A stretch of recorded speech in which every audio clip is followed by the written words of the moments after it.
Hello and welcome to Nationwide. I'm Naja'at Tijani. Thanks for joining us. The Code of Conduct Tribunal has fixed Thursday, the 18th of April, for judgment on the Assets Declaration case of Justice Walter Onogen. This follows the hearing of the final submissions of both the prosecution and defense. Judiciary correspondent Femi Okewo has the details. The content of the final addresses of both the prosecution and defense are still reflective of the positions they have held since day one of this trial. After exactly 4 months of trial, the case of Justice Walter Onogen now has a terminal date, at least at the Code of Conduct Tribunal, where the Constitution provides that all asset declaration matters must commence from. Both prosecution and defense, while adopting their final addresses, restated their positions.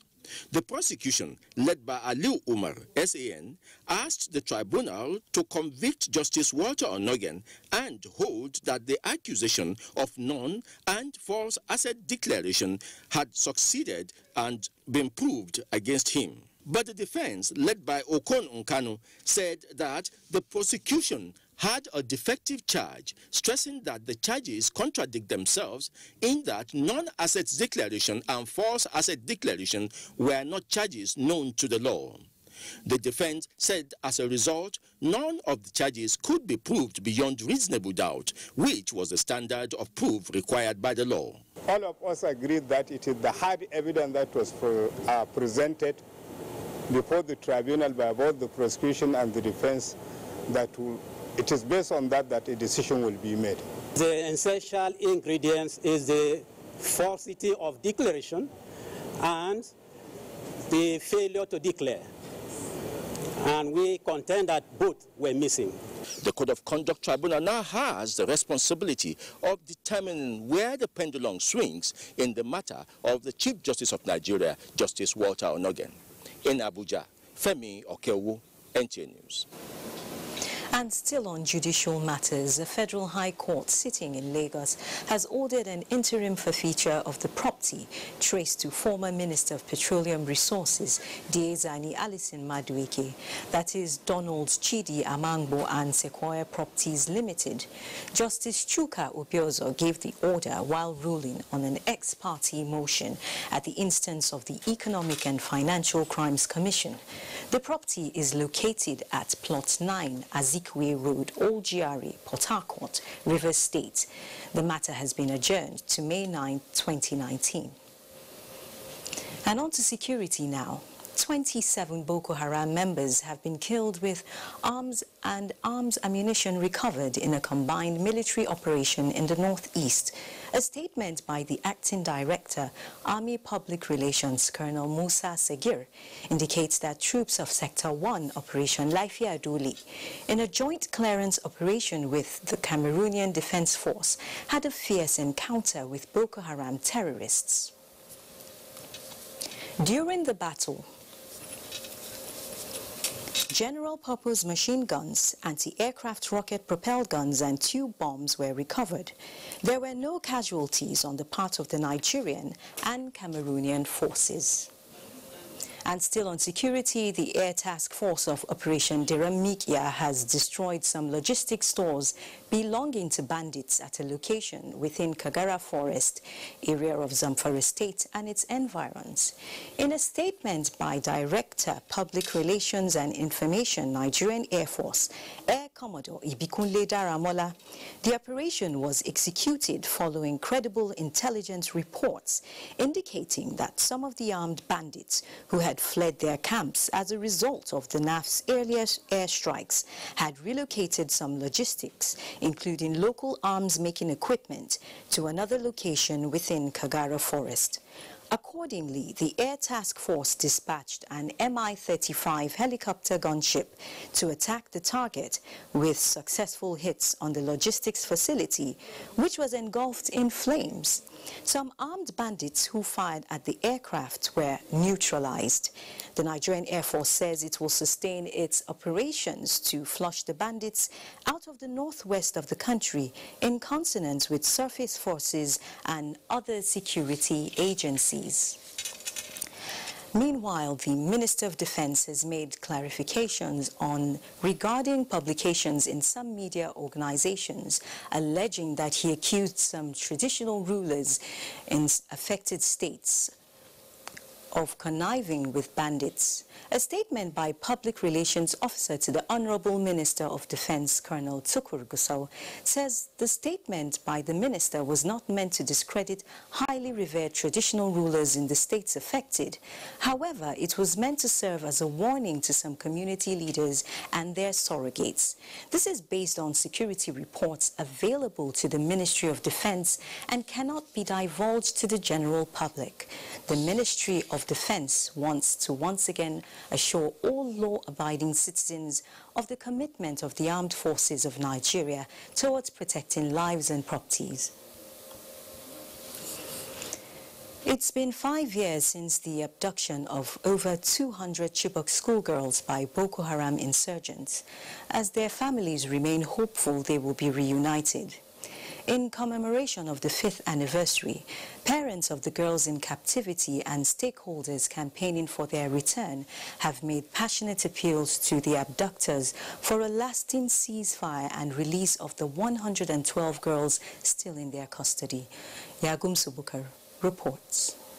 The memories of the abduction of GGSS Chibok schoolgirls in April 2014 by the Boko Haram insurgents still lingers in the minds of Nigerians and even international community, where over 200 girls were taken away while in school. Since then, government at all levels, the Nigerian military, in collaboration with efforts of international organizations, intensified efforts for their release, which led to the rescue of 107 through negotiation, while over 100 are still captive of the Boko Haram insurgents. Within the period of 5 years, a lot had happened, to include emergence of Boko Haram factions, location changing among other factors, which increased difficulty in getting the girls rescued. It is in view of this that Al-Amin Foundation for Peace and Development organized a forum for parents of the abductees and relations to voice their plights to authority concerned towards the rescue of the remaining girls, as it has been 5 years since their ordeal began, with many of them still traumatized by the sad incident. And then seek the paths of other alternative paths like dialogue and negotiations while undertaking their military operations, so that to secure a lasting ceasefire, so that all our women and children who are living in captivity will be returned. We want government to intensify efforts in the release of our remaining girls. Spokesman of the Chibok girls' parents, Ayuba Alamson, appealed for more results in rescuing others still in captivity, especially with 18 of the parents losing their lives in the 5 years of waiting. The gathering attracted not only parents of the abducted Chibok schoolgirls, but other parents and relations kidnapped or were forcibly separated from their families by the insurgents in other locations in the last few years. There are over 100 parents and relations of the abductees who still live in misery, wondering when they will be reunited with their daughters. In Maiduguri, Yagum Subukar, NTA News. And on the legislative scene, the All Progressives Congress, APC, says it will soon release the zoning arrangements for the principal positions of the incoming 9th National Assembly. In a statement by the party's National Publicity Secretary, Lanre Isa Onilu, the party will make its position clear in the coming days on the principal positions in the House of Representatives.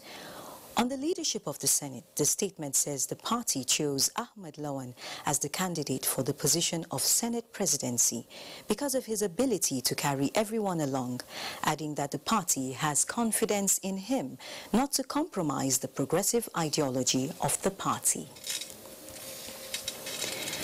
And the Minister of Information and Culture, Lai Mohammed, is set to commence another round of media interaction and engagements with some global affairs policy shapers in the United States.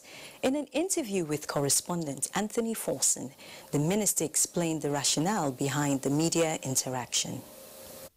Promote or advance, arguments and provide clarification on issues of governance, as the case might be.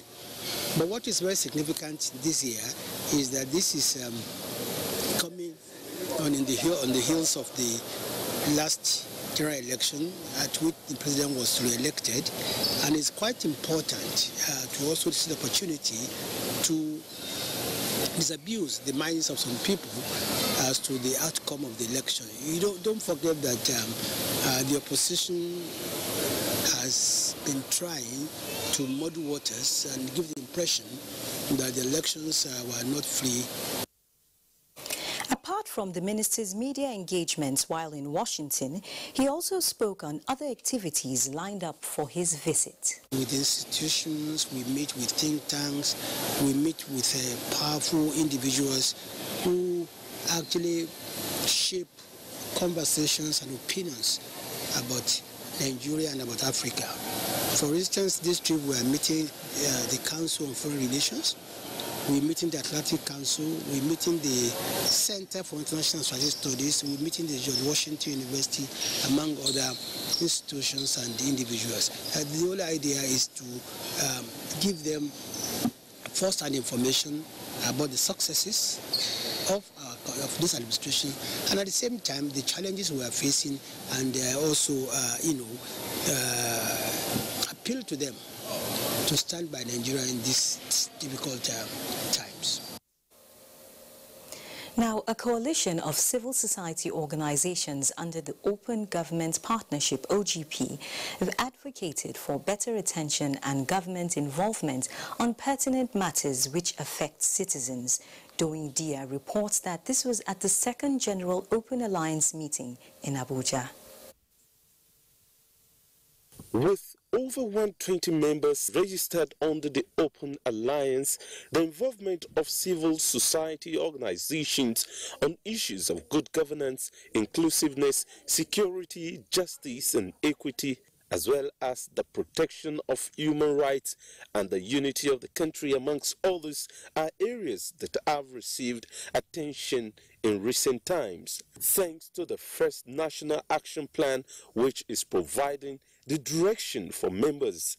The second General Open Alliance meeting, therefore, is to review past activities and come up with a new work plan.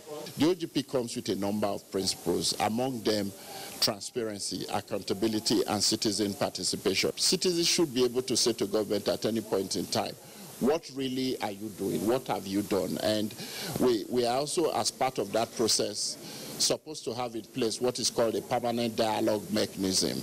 The meeting is also considering a reform on matters of priority by providing the right platform for consultations between the government and the governed. It's important that we review CSO participation and their contribution to the implementation of the National Action Plan. Alima Ben Umar from Kano State is the executive director of the Women in Media Communication Initiative. For her, girl education and early marriage have been a major concern that has been raised by civil society organizations. But not much was achieved until recently. Such deliberation is therefore expected to provide the avenue for proper dialogue that will make government and other partners listen to such plea. We are trying to bring the government closer to the society, closer to the citizens. And this opportunity, this meeting today is giving us that opportunity to look at all the windows that have been closed. Over 75% of our population are people that are vulnerable, people who are affected directly or indirectly by laws and policies that government make. So, of course, our participation in this meeting is going to help us in shaping policies. The second National Action Plan is to identify specific areas for action in Abuja. Doing Dia, 18 News. And now we go to Lagos, where Ruth is standing by with more stories on Nationwide. Hello, Ruth. Hello, Najatu. Thank you and welcome to Lagos. The Federal High Court sitting in Lagos has cross-examined another prosecution witness before Justice Mojisola Olatoregun in the ongoing fraud trial of immediate past governor of Ekiti State, Ayodele Fayose. Abolore Ogbara has the details. The Prosecution Counsel, Rotimi Jacobs, told the court that he has 4 witnesses to testify against the immediate past governor, Ayodele Fayose, but one of them was cross-examined before Justice Mojisola Olatoregun.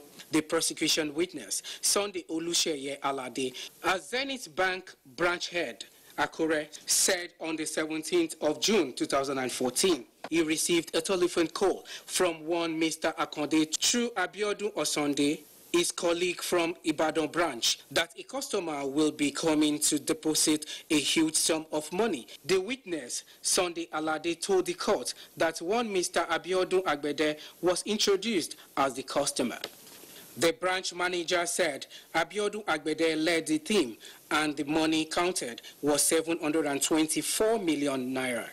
The cash was authorized to be saved in Privital Nigeria Limited, Spotless Investments and Ayodele Fayose's accounts. After his confession, the prosecution counsel, Rotimi Jacobs, requested for adjournment to get the other 3 witnesses. Justice Mojisola Olatoregun, however, adjourned the case to 10th of May this year in Lagos. Abolore Ogbara, NT News.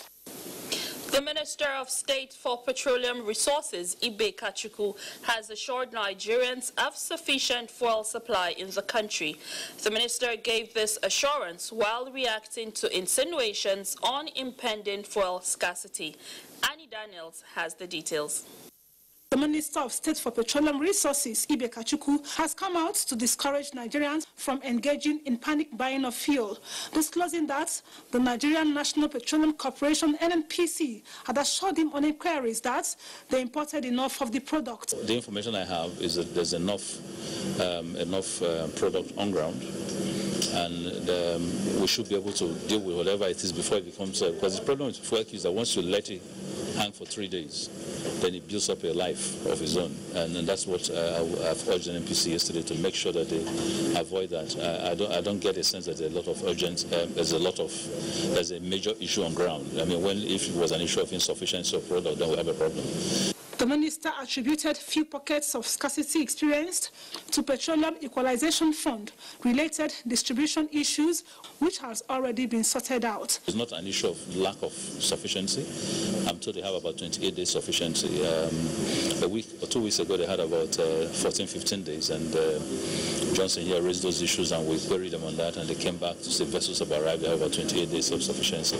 That should be okay on the basis of 15 million liters, utilization per day, so that should be okay. When NTA News visited some filling stations in the Lagos metropolis, no queue was found, and motorists were seen buying the products with ease.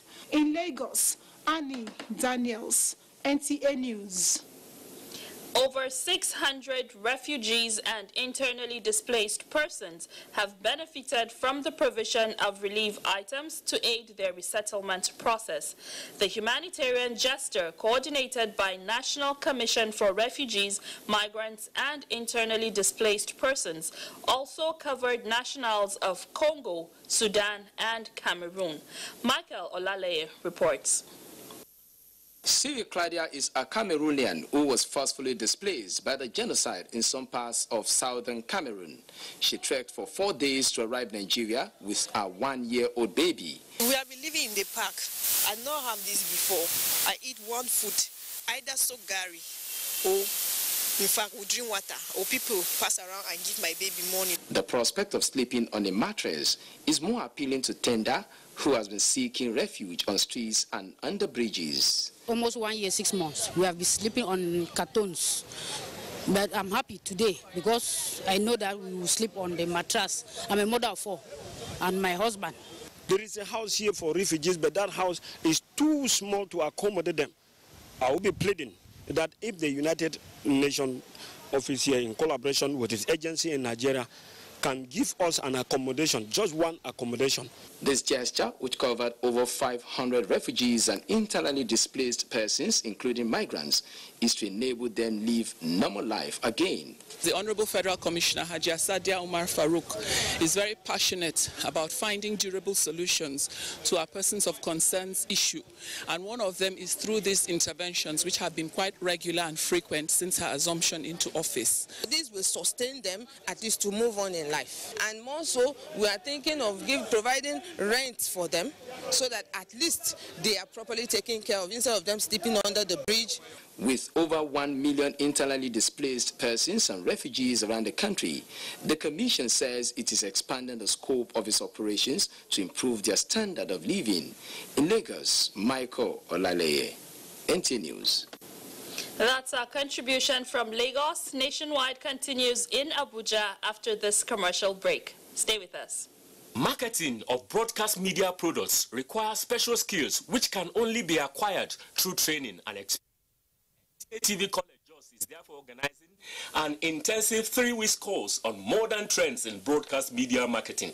The course will equip participants with necessary skills to deal with contemporary marketing challenges and competition in the broadcast media.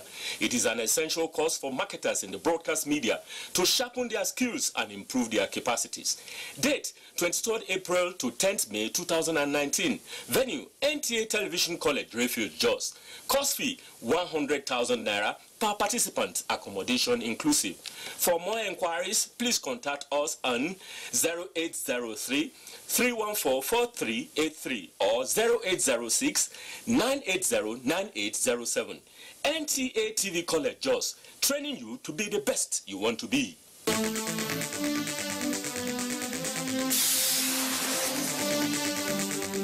Export incentive in agriculture for economic growth and development. That's the focus on NTA Tuesday Live this week. The program, every Tuesday at 10:30 p.m., promises to be incisive and educative. Don't miss it. These days, people get their news and information from more media sources than ever before. Some of the news and information given are fake, unverified, doctored, and manufactured to create confusion, stir disaffection, and cause disunity. Before you believe or share any news, ask yourself, is this real? Is it from a credible source? Is it verified or verifiable? Fake news is dangerous. Whether you do it for fun or for political gains, real people can get hurt. Fake news, don't create it, don't spread it. This is a public service announcement from NTA.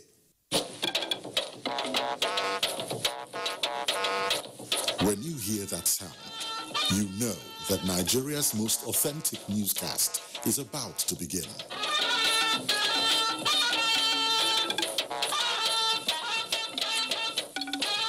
NTA Network News, breaking the news for over 40 years.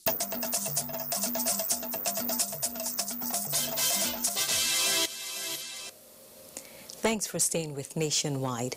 And now we head to Washington, D.C., where Nigeria's Finance Minister Zainab Ahmed has told the global community that the federal government will continue to prioritize cost-effective policies which will improve the well-being of citizens.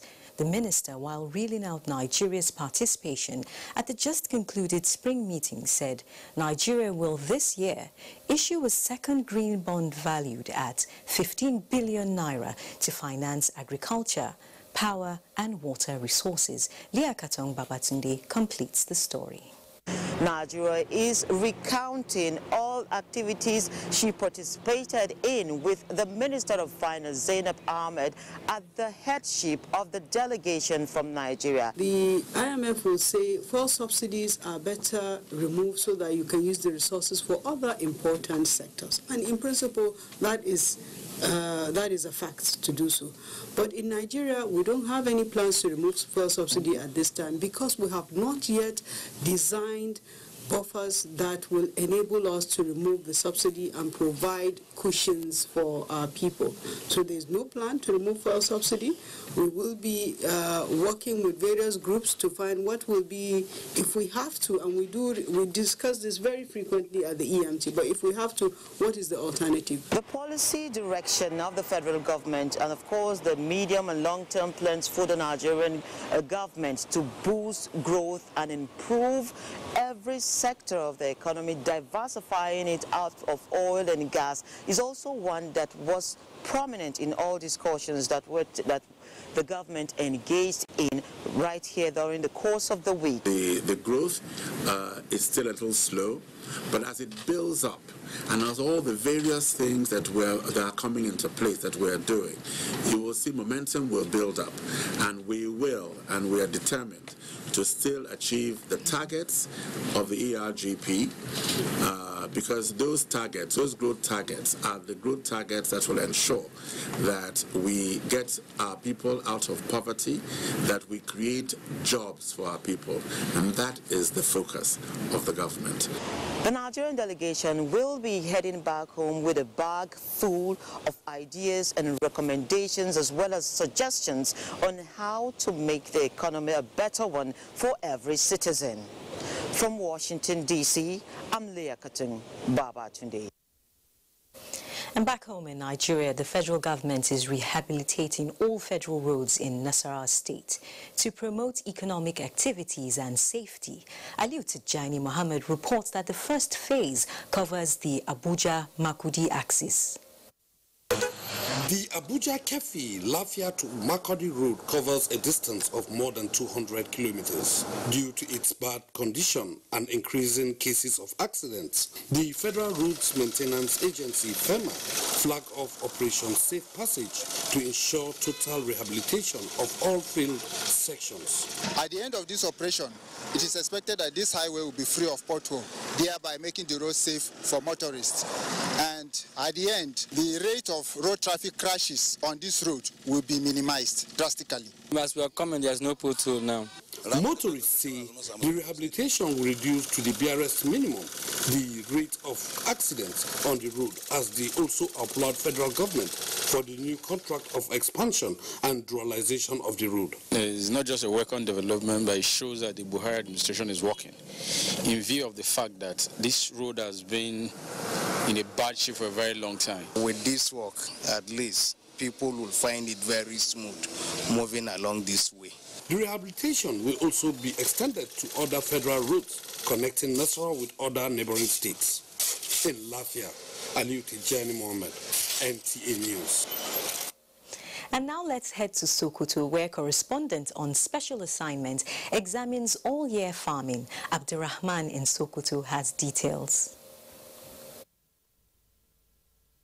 Hello Najatu, good afternoon and welcome to Sokoto. Sultan Muhammad Saad Abubakar has called for the congestion of Nigerian prisons and speedy dispensation of justice. He was speaking when he received the newly posted Controller, Nigeria Prison Service, Sokoto State Command, on a courtesy visit at his palace. Sheikh Muhammad Datti completes the report. The Sultan frowned at the congestion of Nigerian prisons and how inmates spend time awaiting trial. He challenged the authorities concerned to find a way of identifying inmates with fine and submit names to Sultanate for settlement. Sultan Saad said the prison is supposed to serve as center of reformation, urging wealthy individuals to settle fines of some inmates with a view to decongesting the prison. The controller of prison, who was at the palace for homage, solicited with the Sultan to pay another visit to the prison. He described the earlier visit as remarkable, which had made positive impact on the lives of the inmates. It will help us a long way in reducing the number of deaths. The controller assured of readiness to discharge his duties diligently. In Sokoto, Sheikh Muhammad Datti, NTA News. The Federal Road Safety Corps is working towards having harmonized data from different sources for the country to have single credible road traffic crashes database. This came to the fore at the 2019 second quarter zonal capacity building and trendy trainer workshop organized by the Federal Road Safety Corps, Zone 10 in Sokoto. Sadia Umardigi reports. Globally, evidence-based decision has been identified as the life wire of a nation and organizational performance and productivity.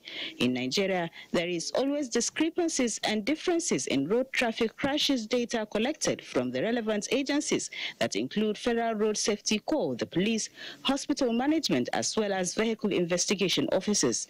This informed the decision of the Federal Road Safety Corps Zone 10 Sokoto to organize the 2019 second quarter zonal capacity building workshop for the heads of planning, research and statistics of all commands in the zone, with a view to ensuring a strategy for the implementation of new National Road Traffic Crash Data Management System, Zone 10 Sokoto approach. The Federal Road Safety Corps has been working with all stakeholders, including the international community, for the country to have credible data.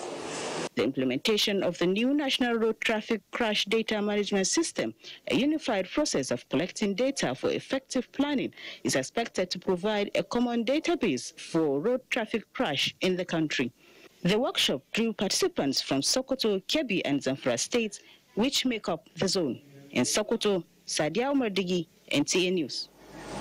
The agricultural sector under the Buhari administration has recorded tremendous improvement in the quest for the country to achieve self-sufficiency in food production. However, all-year farming is an option agricultural experts say can be explored to further reach high levels of sustainable food production in the country. Musa Abubakar reports.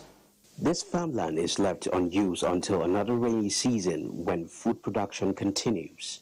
The practice makes farming a seasonal activity in most parts of the country, except for a small number of dry season farmers, but Sokoto could boast of a few. The farmers produce mostly perishables, maize and rice.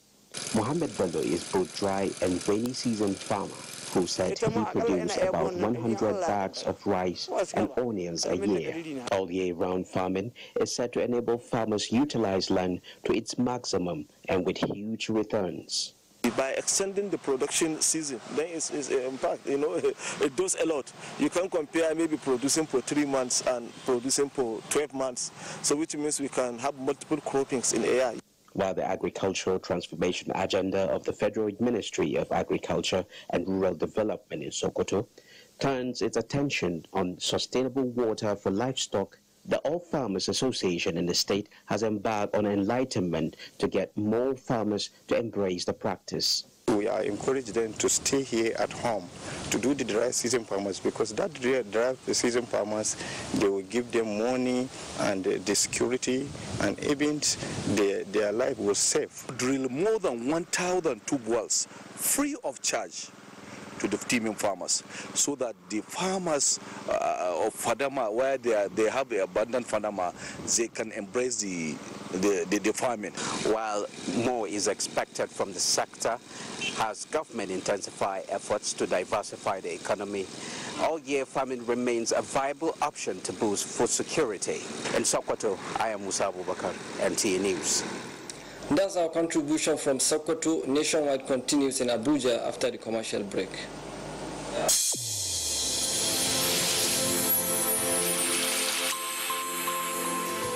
A new edition of TV Guide is out, with special focus on the role of the media in election coverage. Exclusive on the National Broadcasting Commission, its mandate as the sole regulator of Nigerian media, Dr. Toba Daba Ben and Ishak Modibo Kawu. Now, this edition also features the king of stand-up comedy in Nigeria, Ali Baba.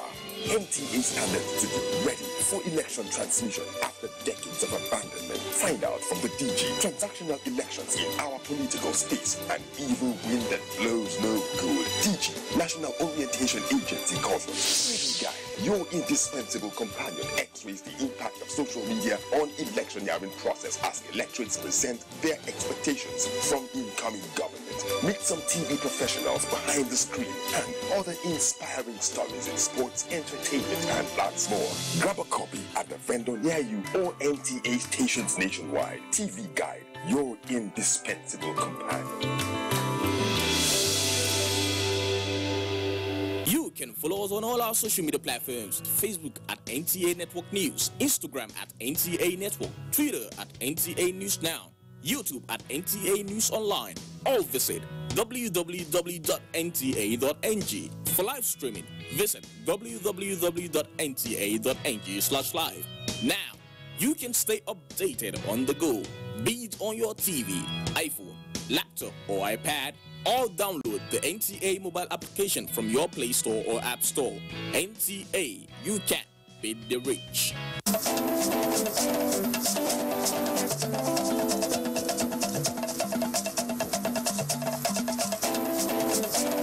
Get the latest news and updates from across Nigeria on NTA Nationwide. NTA Nationwide, weekdays by 4 p.m. Get it first, get it fresh.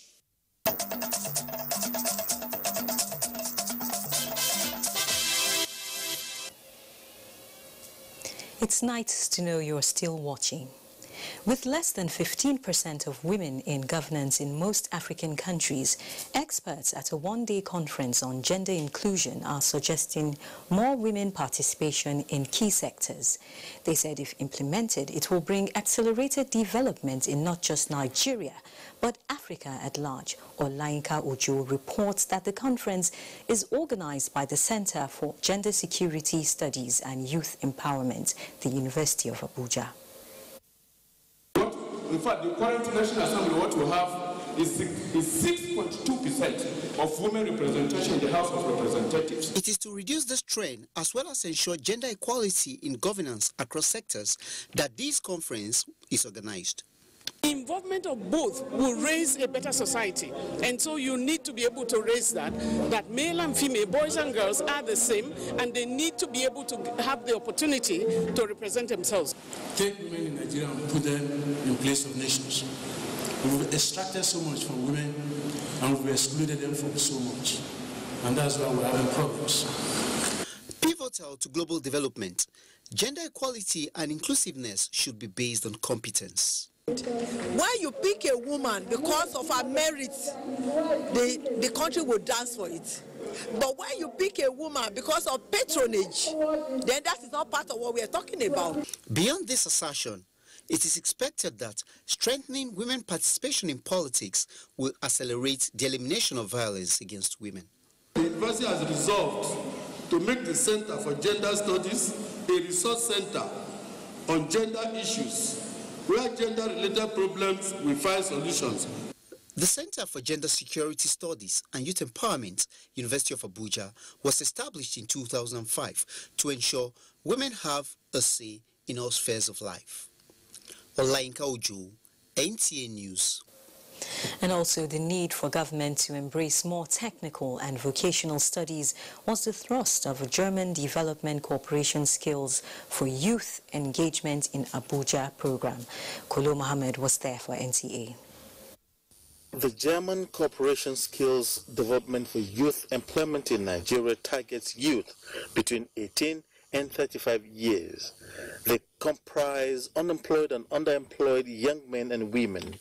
Findings show that a total of 53 million persons of this age live in Nigeria, and the project outreach encompasses 52,000 members of this target group. Beneficiaries will be young smallholders and micro, small, and medium enterprises, skilled workers in construction, trade, and agriculture. Our understanding is without the private involvement of the private sector, we won't be successful. Yeah. And this is why the idea is to capacitate, and this is one of the major tasks of GIZ, to capacitate different partners, institutions, public partners, but also private partners with regard to technical education and vocational training, to actually to make technical education and vocational training relevant. The workshop featured presentations of research findings result from 6 states of Edo, Enugu, Kano, Lagos, Ogun, and Plateau. Researchers were unanimous on more of public-private partnership for the development of the country. In Abuja, Kolo Mohammed, NTA News. And in a continued effort to effectively clamp down on illegal orphanages in the territory, the FCT Social Development Secretariat has sealed off an orphanage in Tungammaji community and evacuated 19 children over alleged negligence and other nefarious activities in the home. Shuaibu Nozia Kubu tells us more. The 19 children evacuated from the famous Kids Orphanage in Tungammaji are between the ages of 4 and 17 Acting Secretary, Social Development Secretariat, Sefia Umar, says the action followed an information from the Nigerian Police Force that the proprietor of the orphanage in Kechi Udo had abandoned the home.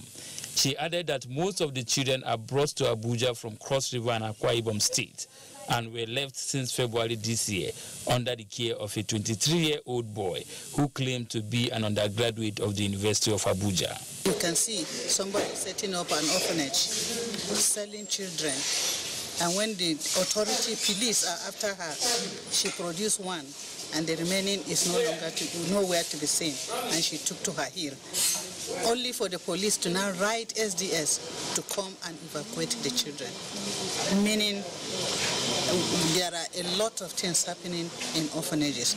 A single mother who voluntarily deposited 2 of her children with the home is demanding for one of the children. My 2 children is here.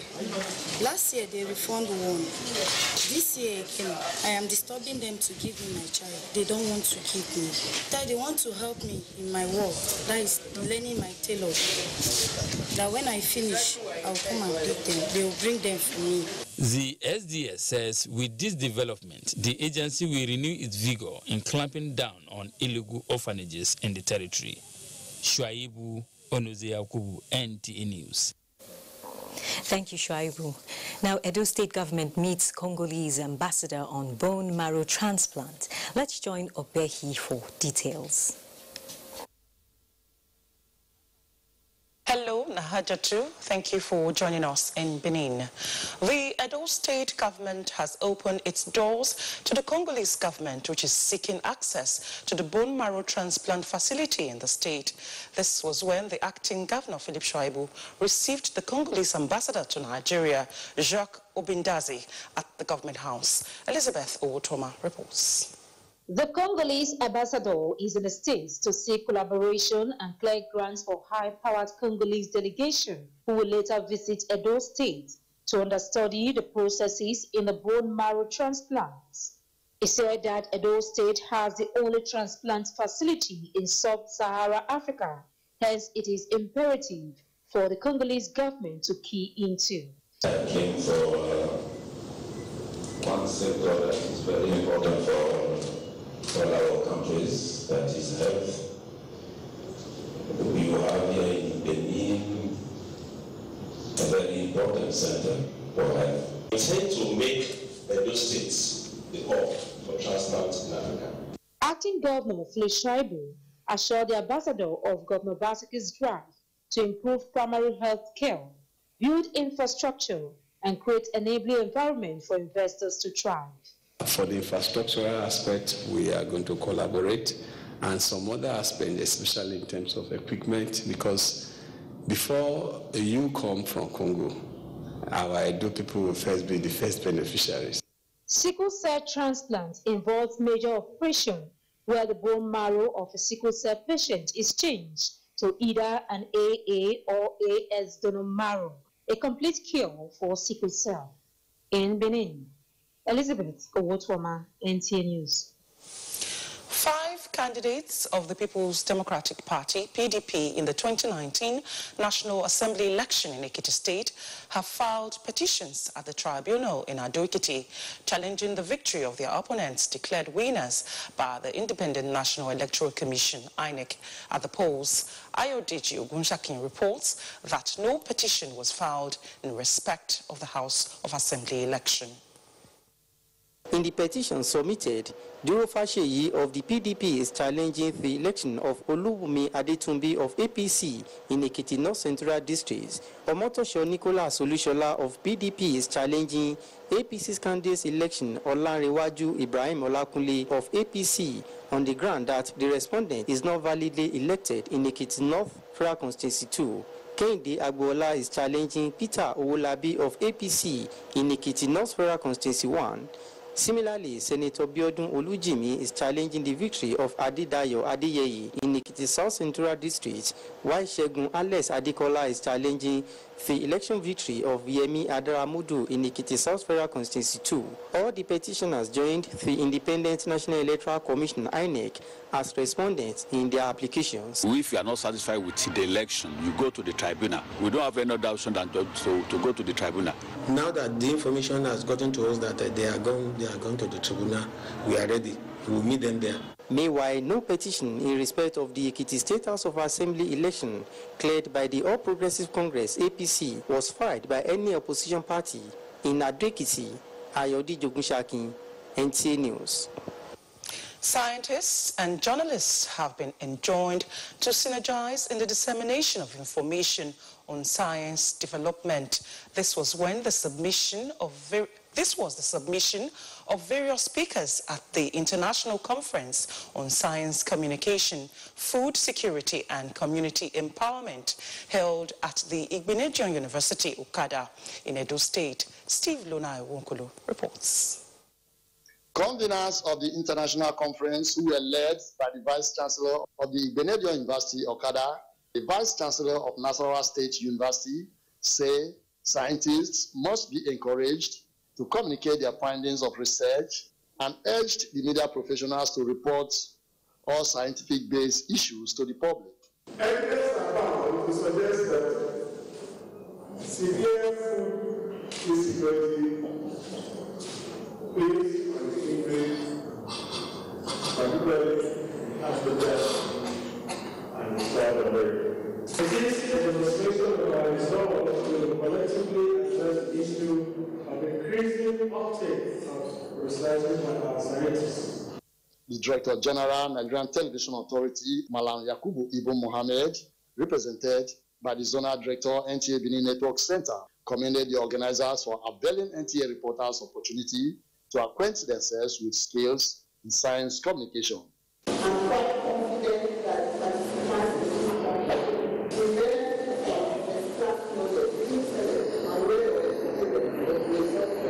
Former Director General of NTA advised scientists not to hide under the saying that silence is golden, to remain silent on their activities.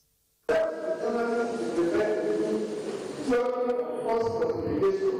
may not have succeeded in properly educating the public on the things that he wants us to understand. Steve Lonai Wankolo, NTA News.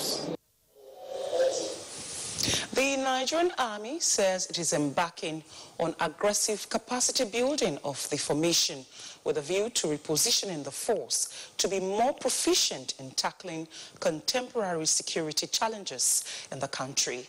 General Officer Command 2 Division, Nigerian Army, Major General Okudili Azinta affirmed this at the closing ceremony of the inter-brigade competition for corporals in Akure, Ondo State. Olajide Bello reports. After 4 days of intensive training in map reading, weapons handling, drills, physical and mental fitness, combat swimming, the final test of endurance and strength was the obstacle crossing. This commenced with a 4.2-kilometer race.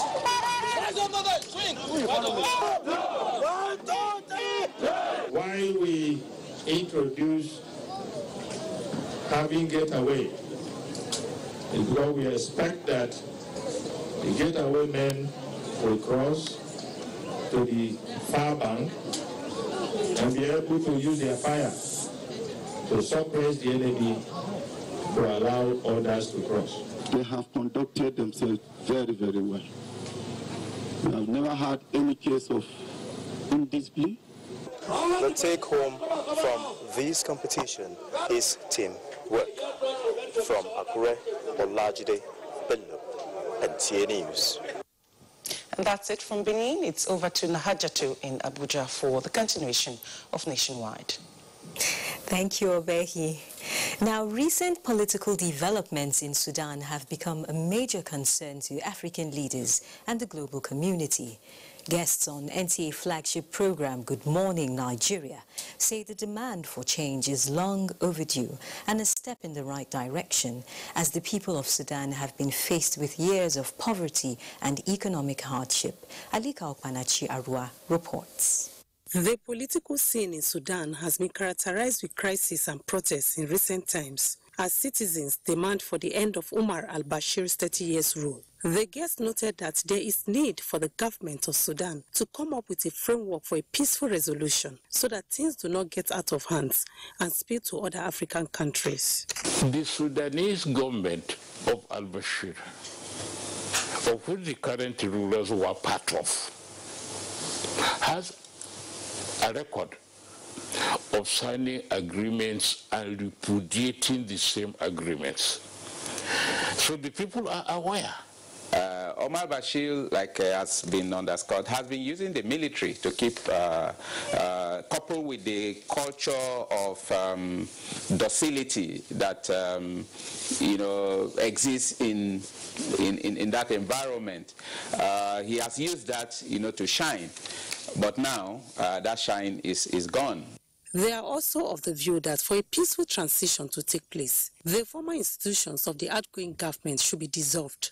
The people of the Sudan have taken a bold stand and shown very clearly to all the authoritarian and autocratic leaders that we have strewn across Africa that the age of the people has finally arrived. So one can only applaud what has happened here and urge them to be steadfast. They call on African leaders and African Union to step in and do the needful to bring about peaceful resolution. In Abuja, Alika Oponachi, Arua, NTA News.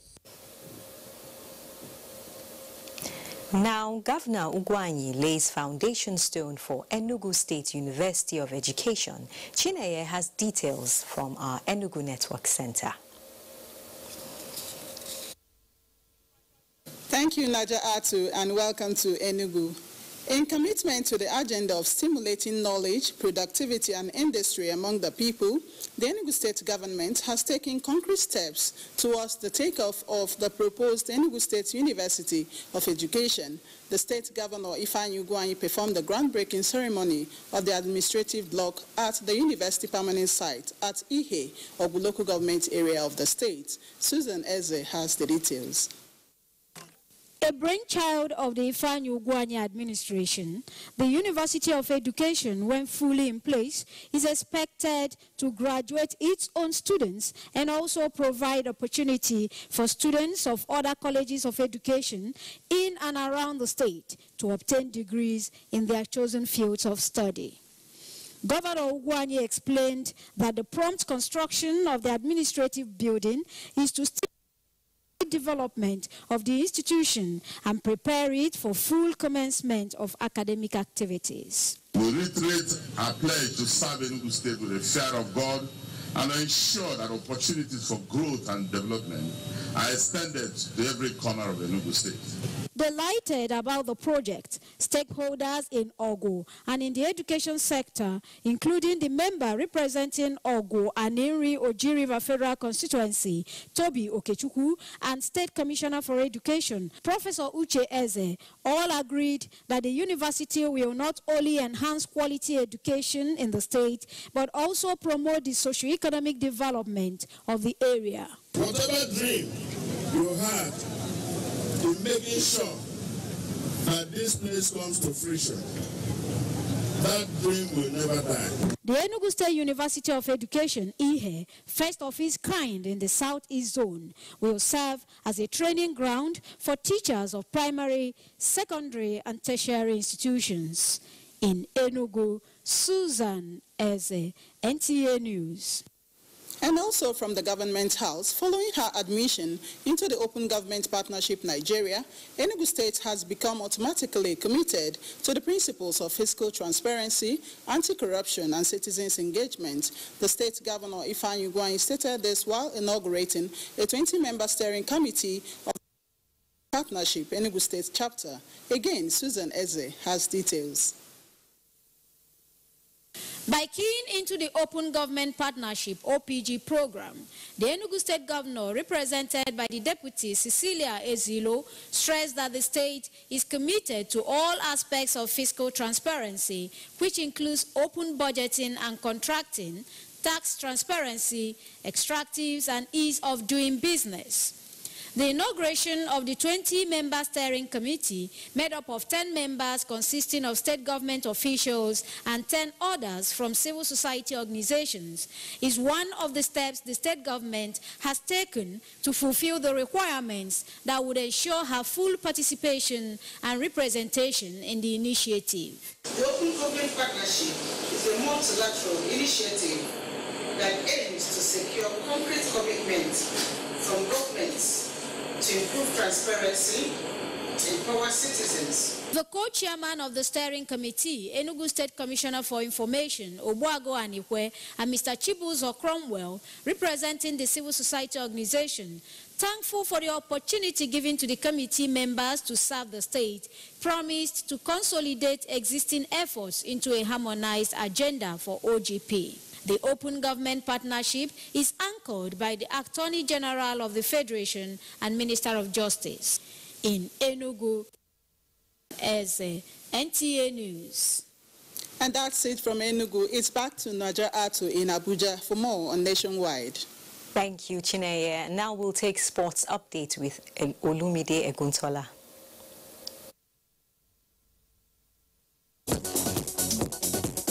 Team Nigeria emerged champion of the West and Central African Ladies Golf Challenge Trophy, which ended on Sunday at the Ikeja Golf Course, Lagos. After 3 days of intense golf action, Nigeria got a total team score of 493 over 54 holes, followed by Ghana with 532, and Cameroon finished third with 571. The Nigerian team is just too good in the West and Central Africa. It doesn't golf, the figures tell. You know, the figures told from day one. We were leading with quite a margin. So you can't say it's a fluke. We're just the best in West and Central. Namibia will host the All-African Challenge Trophy in 2020. From Ibadan, Ayomiku Ajibola reports that Peter Estefanos won the 11th edition of Ibadan 42 kilometers marathon in 2 hours, 44 minutes and 36 seconds in the male category, while Deborah Palm defended the female title successfully in a time of 2 hours, 58 minutes and 13 seconds. Just persistence, persevere endurance, and patience. That's my secret. I'm feeling good, excited that I still remain the champion of the marathon. The Zone 3 African Volleyball Club Championship served off on Monday at the Indoor Sports Hall of the University of Lagos with 8 matches in the male and female categories. One of the Nigeria's representatives, Police Volleyball Club, defeated Entete Volleyball Club of Benin 3-0 in one of the matches decided. My opponent, they are a good team. They are coming up, but I know that we will prepare more than the way they prepare. After this championship, we have applied to CAV, that is the African Volleyball Confederation, to include them in the next year's club championship, African Club Championship, which is going to be hosted by Kenya. Hostilities continue on Tuesday with 8 matches in the male and female categories. With sports updates, Olumide Eguntola, NTA News. And that's a wrap on Nationwide. Thank you for watching. Join us again at 9 for the Network News. I'm Najat Tijani.